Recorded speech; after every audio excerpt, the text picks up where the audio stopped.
Help me to reach 2,000 subscribers. The knock on my door came just as the rain began to fall hard and fast against the windows.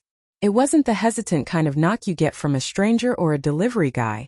It was sharp, confident, familiar. The kind of knock that used to make my heart race. When I opened the door, she stood there. Emma, my ex-wife. Her hair was soaked, clinging to her face. She looked older, tired maybe, but her eyes, those same green eyes I once swore I'd drown in, still had that same pull. Hi, Daniel, she said softly, almost rehearsed. For a second I couldn't breathe. It had been 2 years since I'd last seen her, 2 years since I found her messages, 2 years since I'd watched her pack her bags and walk away with another man waiting in a black SUV. What do you want, Emma? I asked, my voice colder than I meant it to be. She looked past me into the house. Everything inside was calm, dim lights, soft jazz playing, the faint smell of coffee. A home rebuilt after a war. I just wanted to talk, she said. Just talk. Please. I should have shut the door. But something in her tone, the tremor, the guilt, maybe the loneliness, made me step aside. She smiled faintly, almost as if she'd known I'd let her in. The air between us was heavy. She walked slowly through the living room, her fingers grazing the wooden table she once picked out. You kept the place, she whispered. Didn't have much choice, I said. It was paid for. She laughed quietly, but there was no humor in it. You still sound the same. People don't change that much, I replied, but the irony wasn't lost on either of us. We sat across from each other, the space between us filled with ghosts of what we used to be.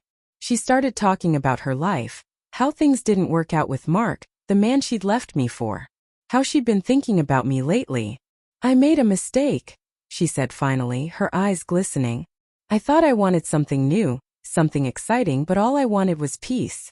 You gave me that and I threw it away. Her voice cracked and she looked away. For a moment I saw the woman I used to love, the one who used to fall asleep with her head on my chest, whispering plans about growing old together. But I'd also seen the messages, the hotel bookings, the lies. Why are you here now, Emma? I asked quietly. You think I've just been waiting for you to come back? She didn't answer right away. Instead, she reached across the table and touched my hand. Her fingers were warm, trembling. Because I thought maybe you still missed me. I almost laughed. Almost. But before I could reply, another sound came from down the hall. A door opening. Emma froze. Her hand slipped off mine. Footsteps. Light, deliberate, unhurried. Then from my bedroom walked out someone she knew very well. Sophie. Her best friend. Emma's mouth parted, her eyes wide as if the air had been punched out of her.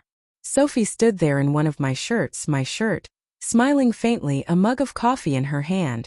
Hey, Sophie said casually, glancing at Emma. You didn't tell me we were expecting company. Emma stood up, color draining from her face. You've got to be kidding me, she whispered. Sophie? Sophie just sipped her coffee, calm as a storm about to break. Oh, come on, Emma. Don't look so surprised. You left him. You left everything. I could feel the tension slicing through the air, electric and sharp. Emma turned to me, her voice trembling. You're with her? My best friend. I didn't answer right away.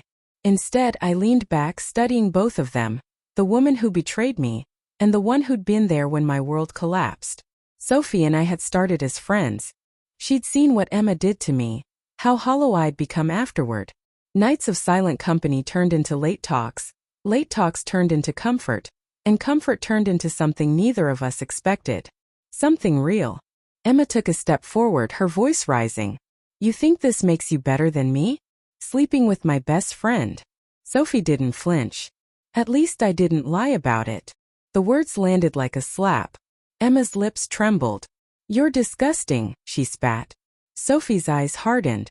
You have no right to call anyone disgusting. You blew up your marriage, Emma. You walked away from someone who would have given you everything. And now you come back because your affair fell apart. Shut up. Emma's voice cracked, raw and wounded. You don't know what it was like. I stood finally. I do. I know exactly what it was like. I lived it. Emma turned to me, tears finally spilling down her cheeks. Daniel, I made a mistake. I was lost. Mark was just... He made me feel alive again, and I didn't realize how much I was hurting you until it was too late. But you, she choked on the words. You and Sophie? You think this fixes anything? I took a deep breath. No, Emma. It doesn't fix anything. It wasn't about fixing. It was about healing. You broke something in me, and Sophie helped me find the pieces. She looked between us, disbelief turning to rage, then to something smaller, shame. For a long moment no one spoke. The rain outside softened, turning into a steady rhythm against the glass. Finally Emma whispered, "You really don't miss me?" I met her gaze, steady and calm. I did. For a long time. But missing someone and needing them aren't the same thing. Sophie set her mug down, her expression unreadable. Emma looked at her again, then at me. Her eyes were glossy, her lips trembling as if she wanted to scream but had no words left. Then she laughed, a small bitter sound. "Wow," she said, shaking her head. "Guess we really did switch places." She grabbed her coat, her movements jerky, desperate. As she turned to leave, Sophie said quietly, "Emma." Emma froze. "I didn't plan this," Sophie said softly. "But I won't apologize for being with someone who deserved love." Emma didn't respond. She just walked to the door, her shoulders hunched, and for a moment, I saw the ghost of the woman I once chased through storms. She opened the door, the night air rushing in, and stepped out into the rain. The door closed behind her with a soft click. Silence filled the room. Sophie stood beside me, unsure. "Are you okay?" she asked. I looked at the door for a long time before replying. I think for the first time, yeah.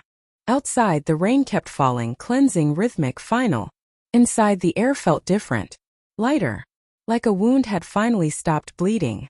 I poured another cup of coffee, the warmth steady in my hands, and for the first time in years, I didn't feel the need to look back.